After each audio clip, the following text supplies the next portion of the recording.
Dashuria nuk një mosh, dhe për të gjetur dashurinë e vërtet, asnjëherë nuk duhet të dorëzohesh. Më mirë se kushdo, vlerën e këtyre fjalëve e di Blero, i cili pas 2 martesave të dështuara, nuk u ndal deri në momentin që u martua me vajzën që i rrëmbeu zemrën. Familjar dhe miq të Bleros u shprehën se ai e ka shijuar në maksimum martesën dhe ishte tejet i emocionuar, sidomos kur në krah të tij për të kërcyer, shkoi vajza e tij, të cilën e ka nga martesa e parë.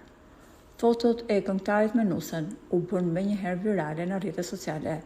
Megjithatë, Blero mori shumë urime, por nuk munguan as ironit ose skeptikët, të cilët vunë duke se kjo ishte martesa e tretë e këngëtarit pas historive me Teuta Krasniqin dhe Afrona Dikën. Komentet si: uroj të jetë torta e fundit, si nuk përton të martohesh, apo si po mundesh me 3 gra, u kthye në kryefjalën e rrjeteve sociale për disa ditë me radhë. Blero nuk ka zgjedhur t'i kthejë përgjigje çdo komentuesi, po ka bërë një status drejtuar gjithë atyre që e kanë ironizuar martesën e tij të tretë.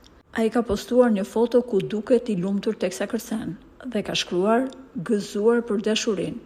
Çdo njeri ka të drejtën të jetë i lumtur dhe të jetojë plotësisht jetën, pavarësisht divorceve dhe sfidave që sjell jeta. Unë uroj që çdo njeri të gjejë dashurinë e jetës dhe ta ketë zemrën plot. Sa më të lumtur që të jemi, aq më e bukur do të duket kjo botë dhe aq më pak fjalë të hidhura do të thonë njerëzit. Po ju, si mendoni në këtë rast?